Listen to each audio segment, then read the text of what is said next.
This episode of Crosscut Talks is supported by Alaska Airlines.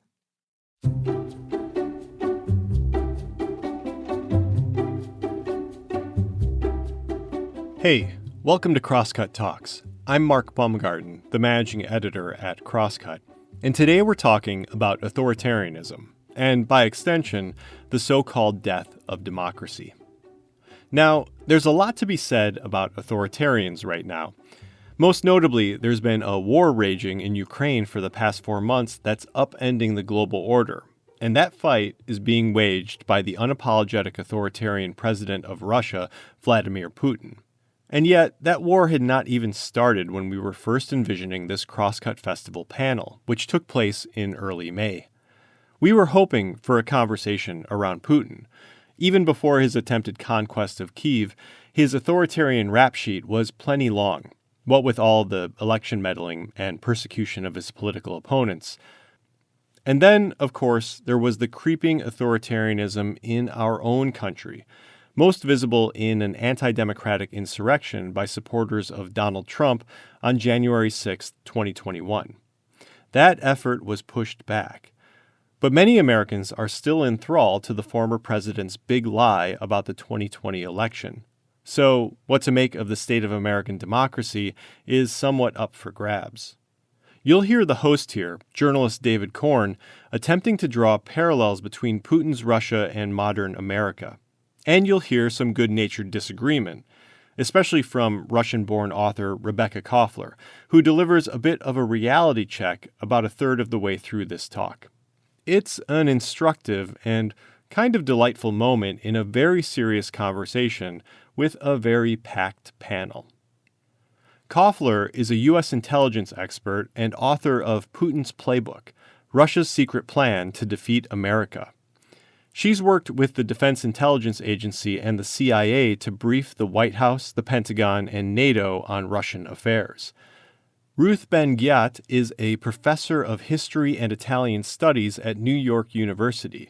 She's the author, most recently, of Strongmen, From Mussolini to the Present, and she writes for CNN and other media outlets on threats to democracy around the world. And Steven Levitsky is a professor of government at Harvard University whose research focuses on Latin America and the developing world. He is the author of Competitive Authoritarianism and the co-author of How Democracies Die. Now, that last title makes things sound pretty dark, but this panel is more about awareness than despair. When the talk was originally broadcast as part of the Crosscut Festival, its title was Are Authoritarians Winning? And the answer to that question, well, it's complicated. I hope you enjoyed the conversation. If you have any feedback, please send it to talks@crosscut.com. Okay, on with the show.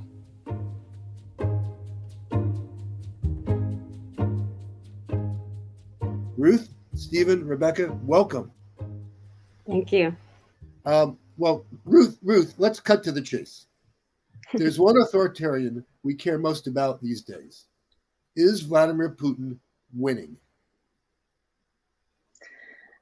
He's certainly not winning in terms of what elites in Russia have prided him on, which is bringing prestige to the world. He fell into the classic autocrat trap. I think he saw his power at its peak, and he miscalculated severely. He didn't game out this war. He did all of the things that autocrats, I call them late stage autocrats, do. He didn't listen to experts. He's the expert. And so the economy's in shambles. He's revitalized NATO against him. So I wouldn't call that winning. Excuse me, Rebekah, let me turn to you. Everyone wants to know what Putin's endgame is in Ukraine. Feel free to tell us if you have a clue. But more important, can you give us your best guess as to how he's thinking about what's happening with Ukraine these days? Sure. I agree with Ruth that Putin is not winning if we were to define victory in the sense that typically the West defines victory. He is militarily, specifically tactically, losing, and he must know this. His military has performed atrociously.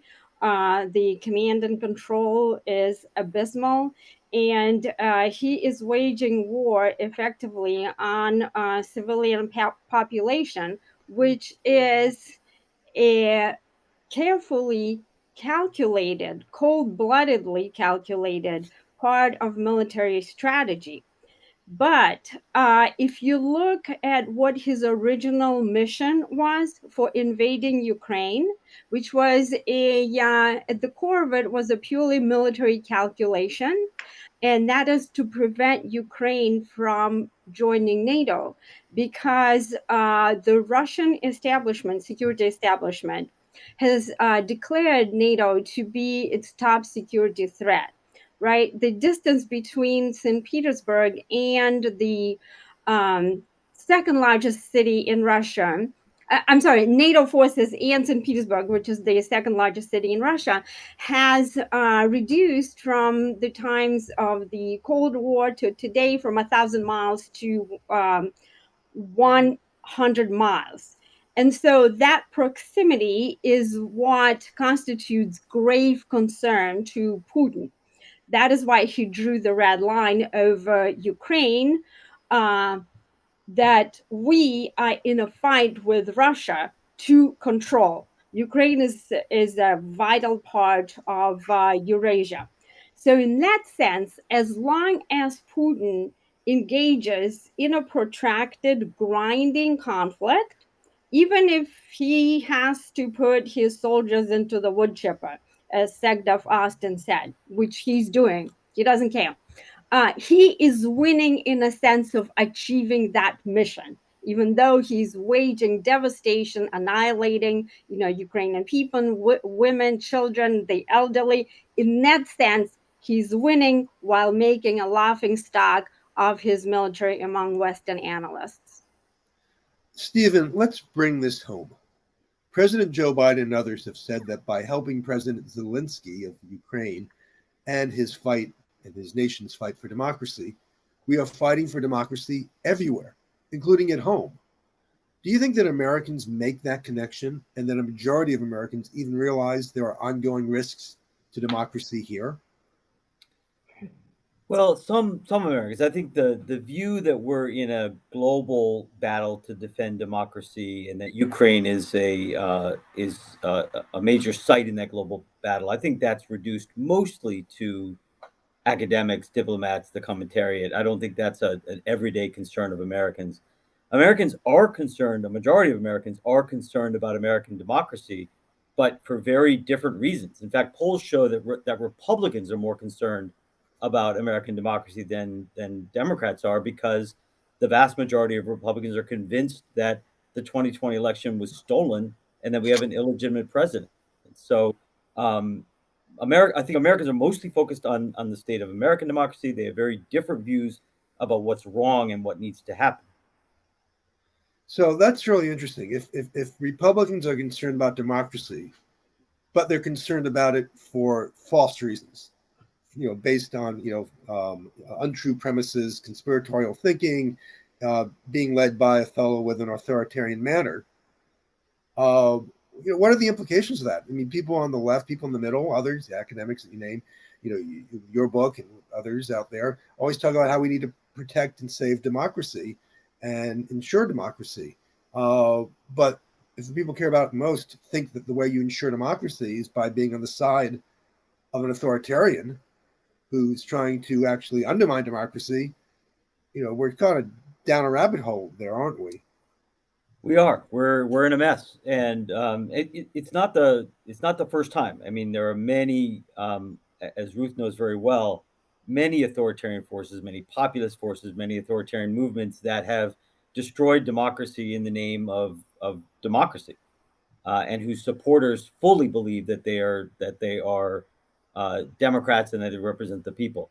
I think in the case of Republicans, for many of them, it's not so much a matter of believing that the election was stolen, that Biden's an authoritarian, but wanting to believe that. The Republican rank and file is deeply distressed with the rise of multiracial democracy, feels deeply threatened at its loss of the core white Christian base of the Republican Party.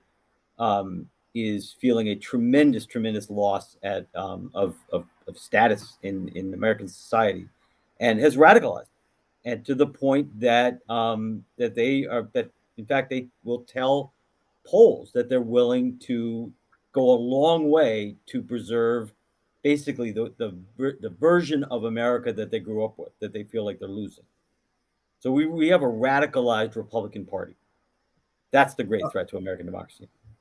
And Ruth, on the basis of your work, what happens when, here we have a two-party system, but Republicans represent, about a third of the population. Not everybody's part of a party, but if a third of a population, which is not a majority, but a big chunk, if they're radicalized and they're on the side of an authoritarian who doesn't respect democratic institutions and is telling a big lie, what does that do to a country? How do you are there countries that have been in situations like this and have kind of gotten through it okay?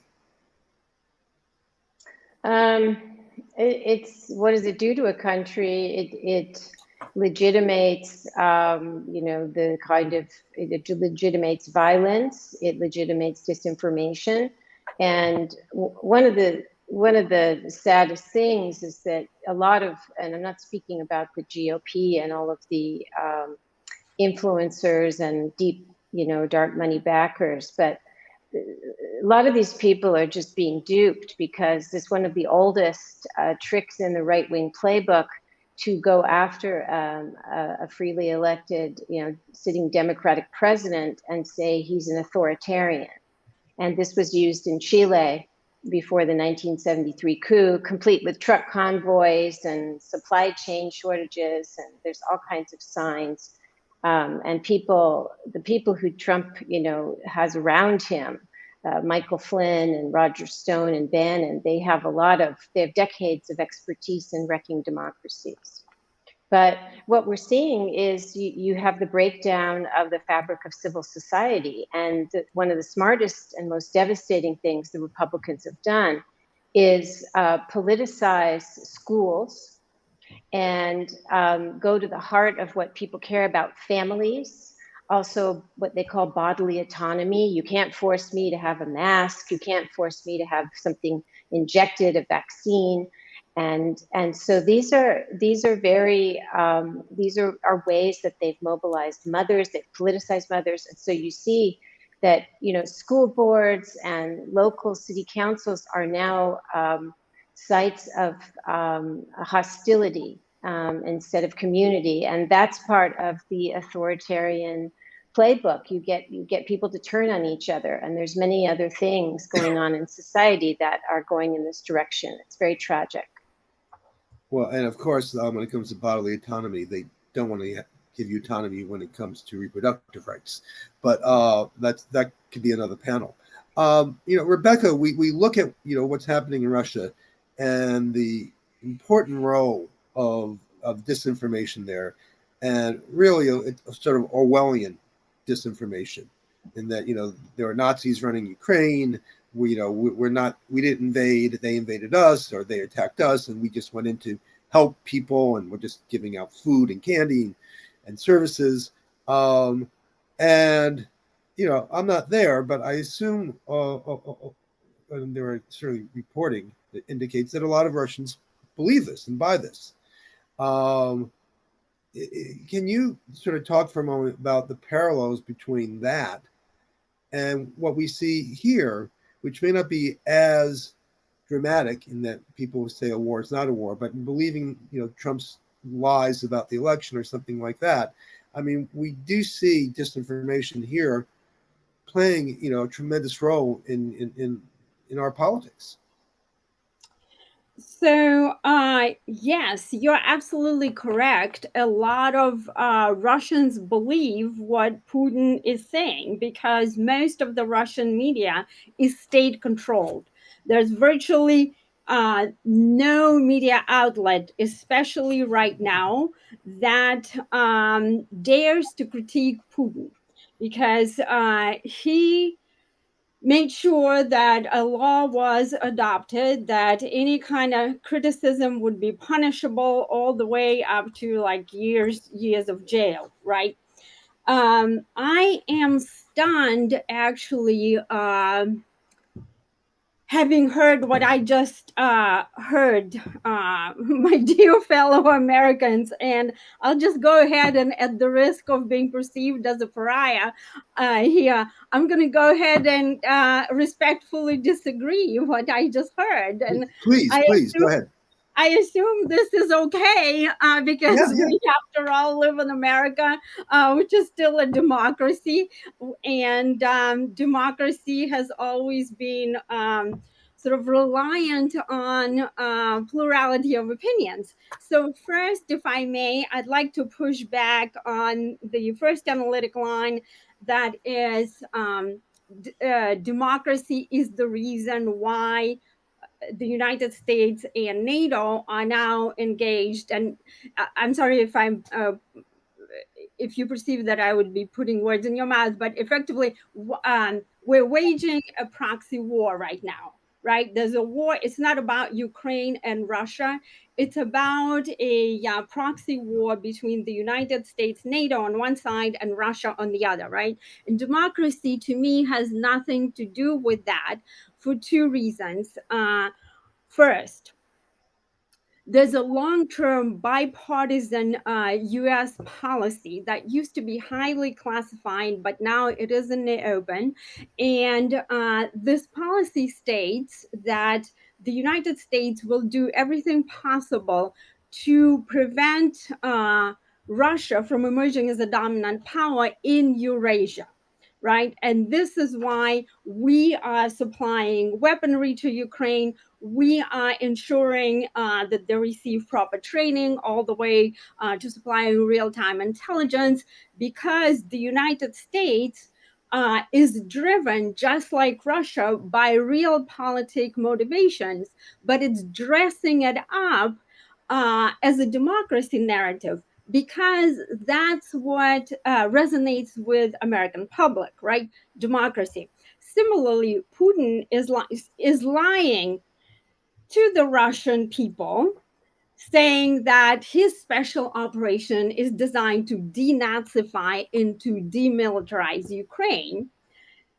He chose that narrative because he knows that his audience is more likely to buy that.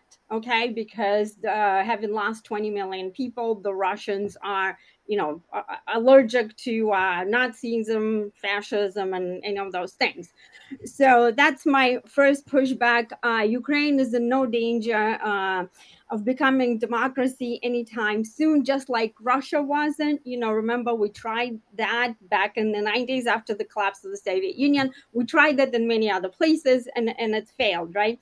So, and the second thing, I'm sorry for taking a little bit of a time, I disagree very strongly that GOP at large is radicalized. It's basically like only very small number of people that are potentially on the right who are radicalized. Saying that the entire GOP is radicalized is basically like Putin saying that the entire Ukrainian military consists of Nazis, although, the Azov battalion that does have Nazi and ultra-right nationalist element and was indeed incorporated in the Ukrainian military. It's a very small percentage, only 2%. Just let me finish 30 seconds or 20 seconds. So 2% of Ukrainians who elected Zelensky identify with Nazis. So it's a very small percentage. So I disagree with that. Yeah. But I think it's a healthy discussion that we are having right now. It's a very important one, because I don't recognize the country that I came to 30 years ago, when we are so polarized that we can't even have these types of very, very important discussions. Thank you Steve, for letting me I say. know you want to say something, Steve. I'll just say something first. And that one, to the point about the GOP being radicalized. I mean, if you look at some of the polling numbers, and it's a majority of people, of Republicans, of self-identified Republican voters, who say they believe Trump's big lie about the election. And I don't know what the number is now, but a couple of years ago, a majority of Republicans said they believed that Obama was a secret Muslim and was not born in the United States. Majority of Republicans? Yes. So the numbers on the Republican, and Trump has scored record numbers in terms of support among Republicans. You always, a president, an ex-president always does well with his party, but usually it's like in the 80%, 70, 80%. There are people in your party who don't like you, and many other things. Trump, particularly after he was impeached, hit 95% approval rating amongst Republicans. So there is, I think there's data to show that more so than in the past with either Democrats or Republicans, the current Republicans are fixated and affixed to Donald Trump as not just the leader of the party, but the reason for the party. They're not, it's not about principle, ideology. He's heterodoxical on some key Republican issues, whether it's trade, deficits, or whatever he has made the party about him, which gets, of course, to the whole notion of what authoritarians tend to do in politics. But Steve, you wanted to jump in here, Stephen? Yeah, a poll done by the American Enterprise Institute early last year found that, I can't remember if it's 56 or 57% of self-identified Republicans believe that America's way of life is changing so fast that we may have to use force to save it. That's radical. VDEM has an index, what it calls an illiberalism index, which measures parties' tolerance of opposition, tolerance of pluralism, really basic democratic stuff. Traditional center-right parties in Europe, the British Tories, the Christian Democrats in Germany, the conservatives in Canada, score close to 0 on this index. 20 years ago, under George W. Bush, the Republicans scored at around 0.3. This goes from 0 to 1. The Republicans scored at about 0.3, which is a little more illiberal than European center-right parties, but reasonable, not that far. Today, the Republicans are close to 0.75, which is almost identical to Fidesz in Hungary, the AKP in Turkey, and the BJP in India. The Republican Party today is, by a variety of measures, much closer to far-right parties and authoritarian parties in Europe and Asia than it is to conservative parties, recognizable conservative parties in the industrialized West. How that is not radicalization of an entire party is beyond me. Ruth, can you talk a little about how we got here to this point? The Republican Party, and I'm writing a book on this, so it's on my mind, has always tried to exploit fear and paranoia, whether it was McCarthyism in the 50s, or they worked with segregationists in the Southern Strategy in the 60s. The Tea Party was, full of crazy conspiratorial ideas about Obama implementing socialism to destroy the country so he could become a dictator. They've always have flirted with extremism, but they've always also tried to have a plausible deniability to it. Twin it with upbeat language like Ronald Reagan's optimism and so forth.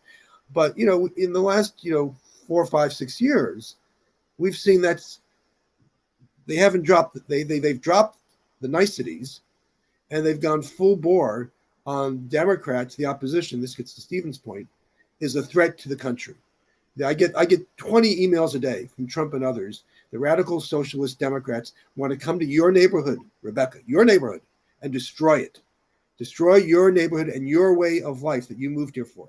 And that and this is Biden, and he's being used by dark, sinister forces, George Soros and all these others. This is not just Alex Jones talking.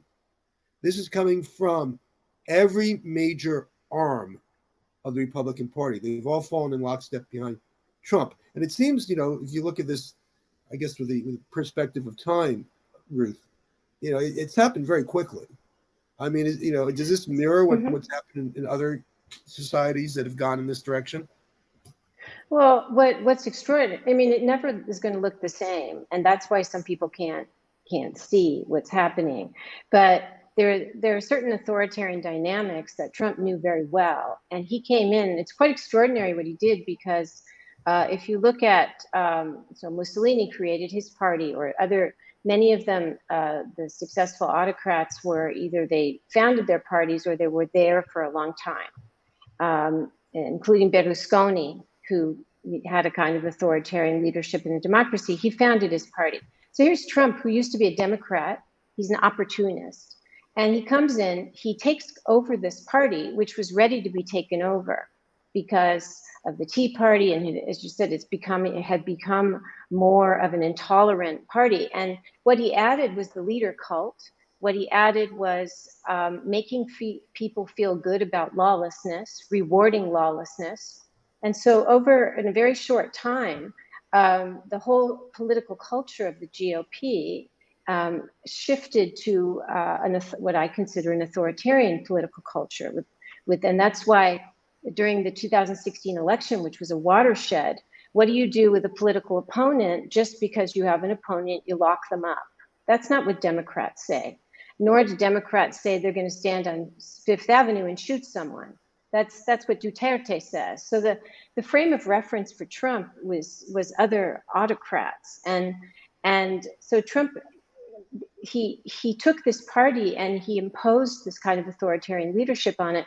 And one of the most frightening things is not only that large groups in America became political enemies. So you had older enemies like people of color, immigrants, and he added new enemies, which are like the press.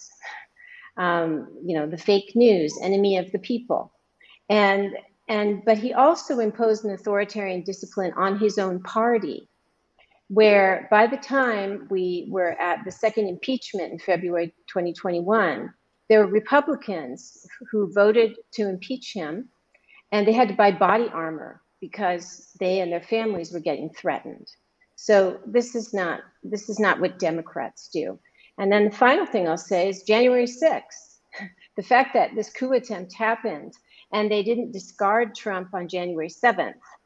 What did they do? Instead, they doubled down. And this has had a huge radicalizing effect on the GOP. And indeed, the GOP released a statement that said they believe that January 6th was, quote, legitimate political discourse. And the final point I want to make is Ron DeSantis. I've been writing a lot about him, watching him, because here's somebody who was a Reagan conservative who, when people like Trump come along, the system populates with imitators, and they learn the lessons of what you need to do to get ahead in the new GOP, which is radicalized. And so he's completely, he's building his own little mini autocracy there in Florida. And he's no longer a Reaganite, he's a Trumpist, even imitates his hand gestures. So these are all big picture movements and developments that, in my opinion, show radicalization and what they call autocratization, becoming more autocratic. Well, Rebekah, if we're looking for any signs of hope about autocracy not taking deeper root here in the United States, let's go back to Putin for a second and the war in Ukraine. In the long run, or even the medium run, do you think he pays a price for this? Do you think, an autocrat can go too far and, create a counter reaction that will not help him eventually? So he is already paying the price, as Ruth pointed out in the beginning. Russia is becoming a pariah on world stage, right? Akin to North Korea, Iran. The Russian people are bearing basically the brunt of the economic sanctions, the impact is really not on the elites. Let's look at the oligarchs. Okay, they're not going to have 5 yachts; they're going to have 2, right? And but it's the Russian people who are impacted by that.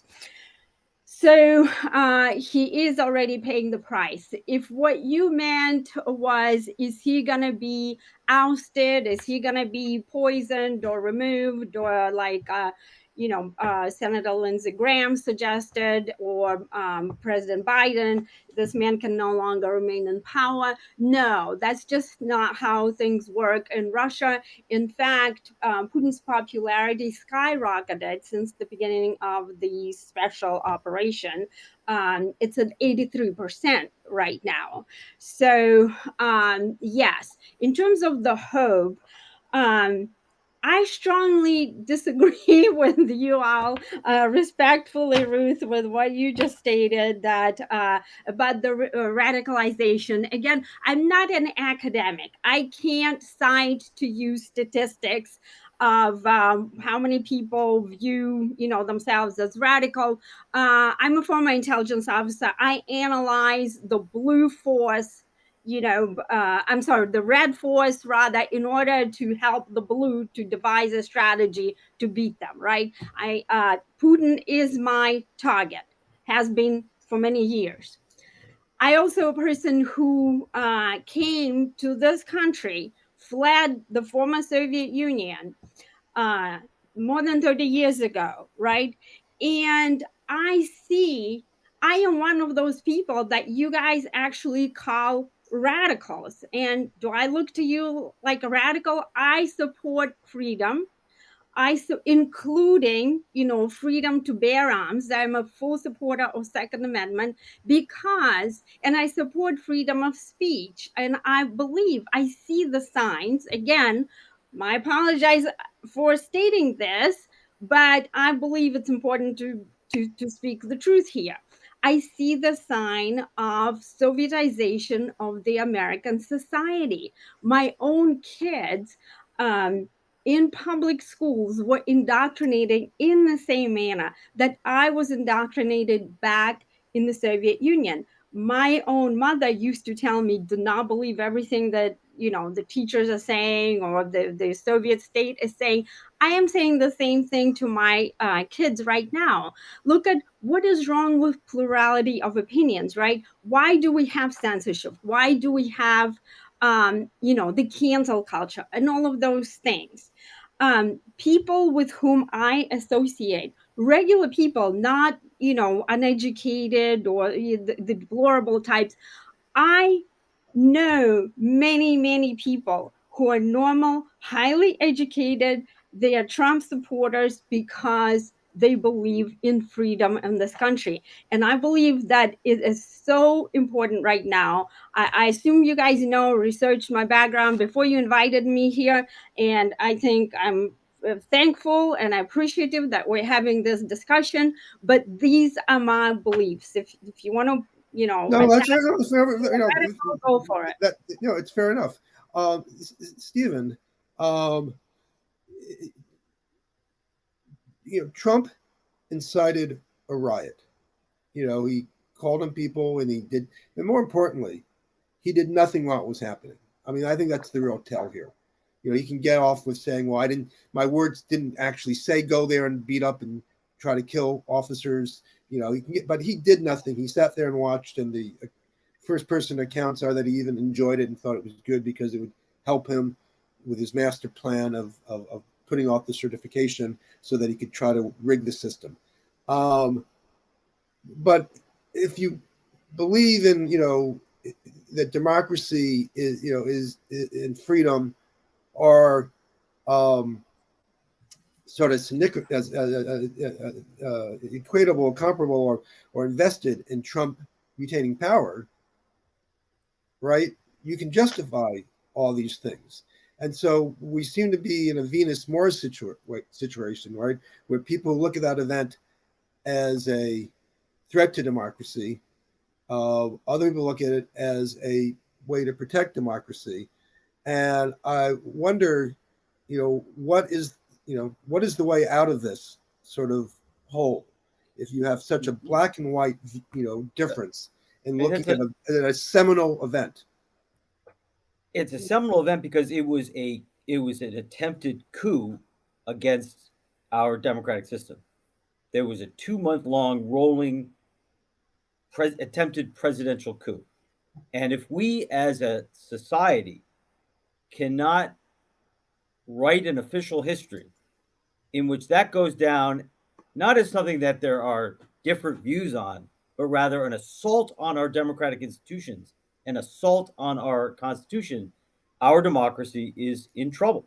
Reminds me a little bit of the reaction to the riot, the assault on Parliament in France in 1934, where the right sort of apologized for the riots, and there was never a real national consensus in defense of democracy. When there are coups, one thing that we know is it is critical that the entire political elite line up and very clearly denounce the coup and hold accountable those who are responsible for it. So what do we do? Really, the only thing that we can do is politically defeat the Trump-led or Trumpist Republican Party. And that requires a very broad coalition aligned against it. It requires a coalition that ranges from AOC to Liz Cheney. It has to include the sort of network of G.W. Bush Republicans who've been hiding under the table for the last 6 years, who in private despise and fear Trump, but are unwilling to come out against him. And it requires that a wide range of politicians, religious figures, business people from the left to the right come out and embrace the report of the January 6th Commission and denounce what was clearly anti-democratic behavior on the part of not only Donald Trump, but the vast bulk of the Republican Party. We'll be back with more after this message. Dreaming of a long-awaited vacation? Take your travels to the next level with Alaska Airlines. They're committed to providing a higher standard of safety and cleanliness throughout your journey. From mask requirements and touch-free options to HEPA filters on board and fresh air every 2 to 3 minutes.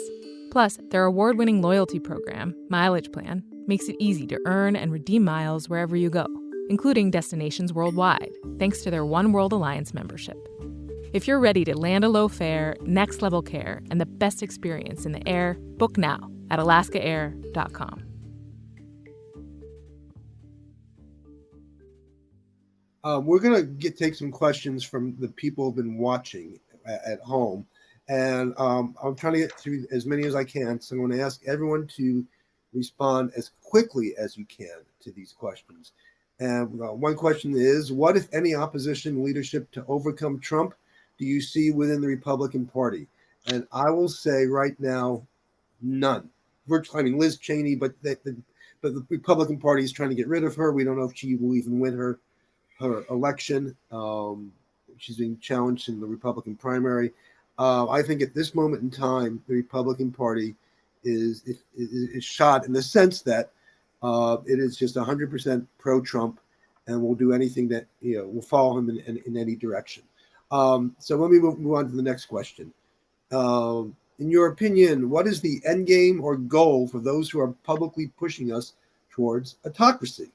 Is it purely unchecked power for those people and groups? So let me give that one to you, Ruth. Why do people want to be autocrats? Why do you want to be? I mean, I know it's good to be king, as Tom Petty says, but where does the impulse come from?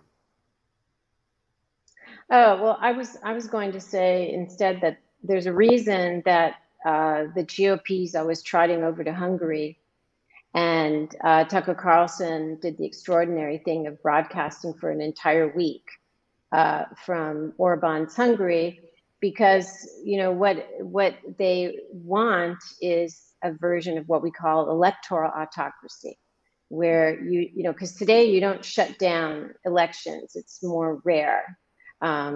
You keep them going. Putin has elections, and then you find various ways to game the system. You put rivals in jail. You do electoral trickery. And we have an assault on our election system at every level in the United States. And and the reason this is so dangerous is that there's very old precedents, racially motivated voter suppression. But there's a new interest in this kind of autocracy. And Orban is like the non-Putin, because Putin is a little toxic to some people. And Orban is like the palatable autocrat. You don't see people falling out of windows. You don't hear about these things. And so they're all trotting over there. Even Mike Pence, who's not a big global traveler, he was over there for the demographic summit. He was in fact saying that he hoped that abortion rights would end in our country. He felt comfortable saying that in Hungary. So that's going forward. That's what I think many of them aim at, something like that.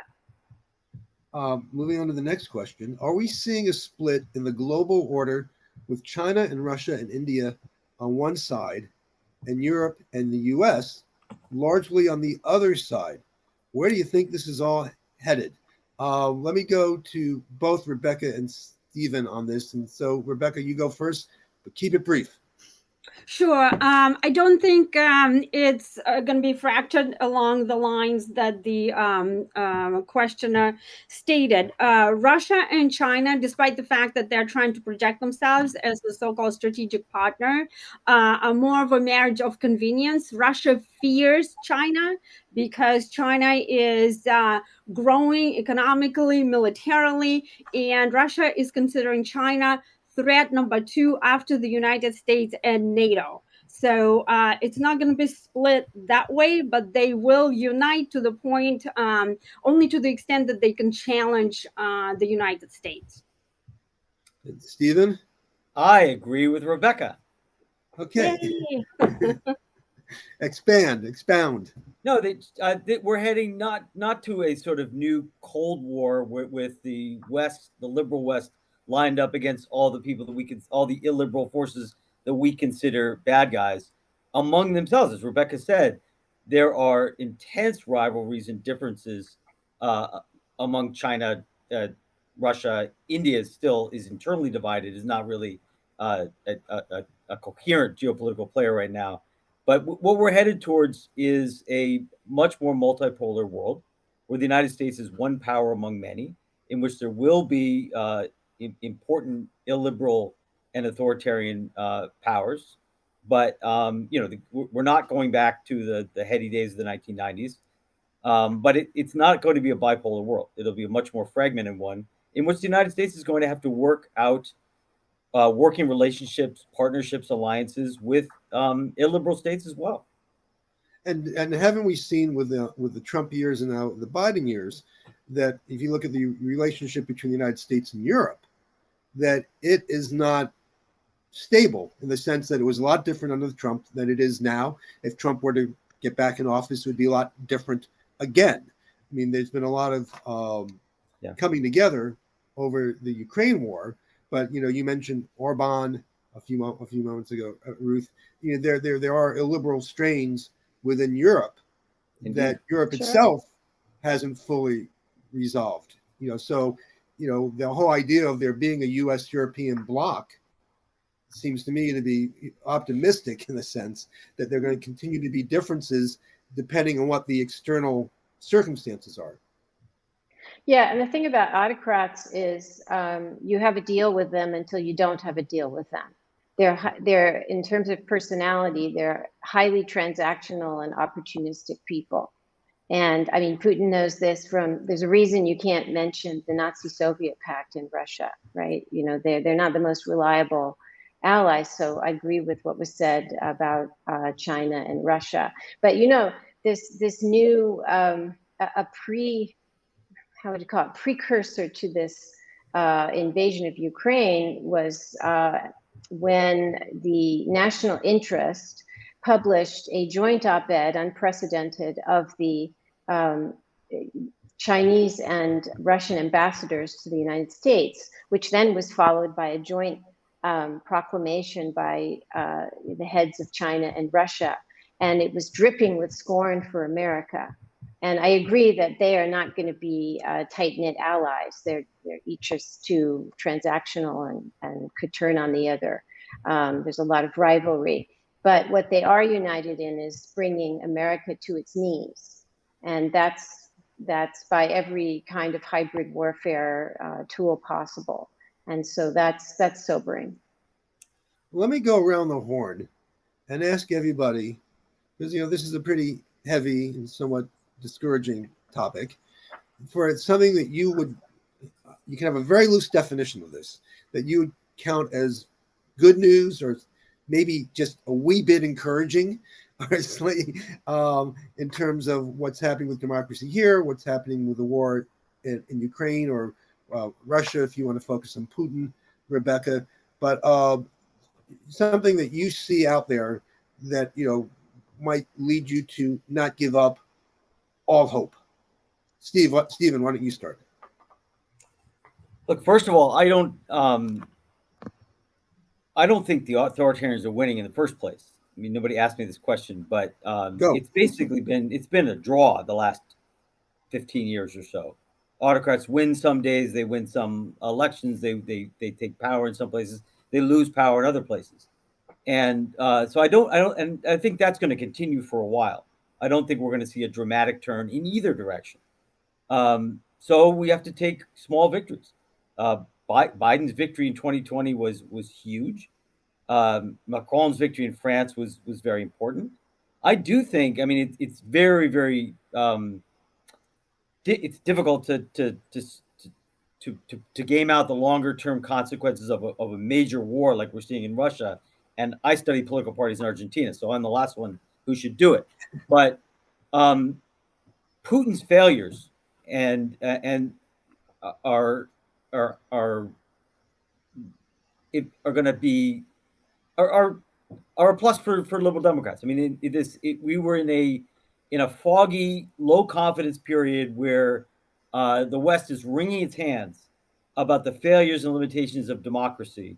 We just got a really good case, as Ruth led off with, of why it's often perilous to live under autocracy, and so that's a positive blow for the liberal West. Rebekah? So the fact itself that I'm invited on your show gives me hope. This is the second time that I'm having this kind of experience. First time was about a month ago. I started speaking with a person in Central Park in New York because we were both walking the dogs. And then, I was figuring out that he's a flaming liberal, and he was figuring out that I'm a rabid Republican, but we were able to conduct a civilized conversation, and that is outstanding. We are agreeing on several points here, Ruth and I agree on how we see Putin and how, him progressing very slowly and losing more accurately rather than progressing. So I agree with Steven on several points. I would like to point out real quick, if I may, I think we should be looking at people not as Republicans and Democrats, conservatives and liberals, but as people and Americans. My suspicion is that we both want the same thing, but we just are looking at different, completely, diametrically opposing ways of getting there. And I think we see the world completely differently. Again, what you call authoritarian, like I don't call Trump authoritarian. To me, President Biden is more of authoritarian because of some of the things that he has done. But again, let's have those discussions, that have normal conversations so that we can iron out the differences and get back on track. Because what's happening right now, authoritarians like Putin are taking advantage of the fact that our country is just torn apart and we need to unite. That's kind of my view. Well, I'll get to Ruth in 1 second. I just want to say that having writing about this right now, I mean, it is quite stunning to me. If you look at Donald Trump's rhetoric over the last 5 years, it is purposefully divisive and fear-mongering. I mean, there's just the only way you can put it. The people are coming into neighborhoods to destroy your neighborhoods, destroy your way of lives. But Joe Biden's not in charge. There are nefarious forces behind him. They want to destroy America. Joe Biden, and you can disagree with him on policy, yeah, sure, doesn't say that.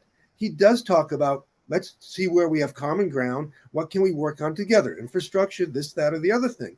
So there does seem to me to be an asymmetry between how the leaders of these two parties approach, some of these essential issues that we're trying to deal with, and they are setting the tones, and for people within their party, if you look at polling data. So my question, I know I was asking for hopeful things, and Ruth is going to give us some hope in a second, is that it's hard to do that if one side is indeed trying and the other side is saying, no, you are destroying the country, you're the enemies, and we want to lock you up. I mean, they're one party saying lock up the other party and one party not saying that. It's not just a difference of opinion over climate change. It's a difference of opinion in how we talk about ourselves. But let me go to Ruth. Okay. So on the hopeful note, if you consider, 2019 was a global record for non-violent mass protest. And there is a new wave, and it's not only young people, though young people are very involved with, especially with climate protests. In Chile, in 2019, there were the largest protests around economic inequality since the military dictatorship, since the 1980s. And those protests gave confidence to people and kind of clarified agendas, leading to the recent election as president. There was a kind of a relitigation of the Pinochet military dictatorship, where you had a neoliberal businessman up for president praising Pinochet versus a 35-year-old progressive former labor activist, and that labor activist won. And so we see all around the world farmers protesting Modi, Nigerians protesting police brutality, and I think we're ripe in the United States for a new round of nonviolent protests. That's been a big lever of resistance in history. Okay, well, that's a wrap. You get the last word. It's a hopeful word. I'd like to thank all of you out here. We have to stop. Please read and buy the books of these three smart people and look for them on Twitter. A big thank you to all three of you for taking the time to join us at Crosscut Festival this year and for a really fascinating conversation. And that's it for today's episode. Thanks again to David, Rebekah, Ruth, and Steven for the talk. And thanks also to the folks in the audience who asked questions. If you'd like to be one of those audience members for a future Crosscut event, go to crosscut.com/events. This episode of Crosscut Talks was produced by Sarah Bernard and engineered by Rusty Bacall and Victoria Ralph. The event was produced by Jake Newman and Andrea O'Meara. And Chris Novich managed our audience engagement. You can subscribe to Crosscut Talks wherever you listen. And if you like the show, please review us. It helps other people find us. For the latest political, environmental, and culture news from the Pacific Northwest, visit crosscut.com. And if you would like to support the work that we do at Crosscut, whether it's the live events we host every month or the in-depth reporting we deliver every day, go to crosscut.com/membership. In addition to supporting our journalism, members receive complete access to the on-demand programming of KCTS-9, Seattle's PBS station. Crosscut Talks is a product of Cascade Public Media.